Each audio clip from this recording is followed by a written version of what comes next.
ഹരേ കൃഷ്ണ.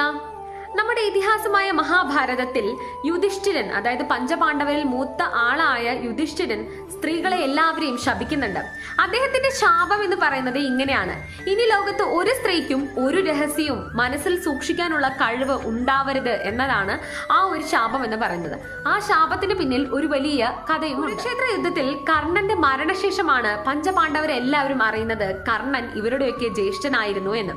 അപ്പോൾ ഈ ഒരു വലിയ രഹസ്യം കുന്തി ഇത്രയും നാള് ഇവരോടൊക്കെ മറച്ചു വെച്ചതിനെ ചൊല്ലി യുധിഷ്ഠിരന് കുന്തിദേവിയോട്, തന്റെ മാതാവായ കുന്തിദേവിയോട് വളരെ വലിയ ദേഷ്യമുണ്ടായിരുന്നു.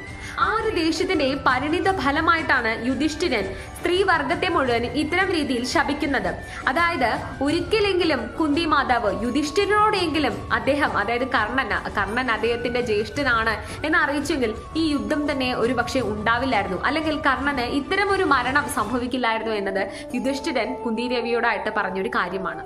ഇത്രയും പറഞ്ഞു നിർത്തുന്നു. ഹരേ കൃഷ്ണ.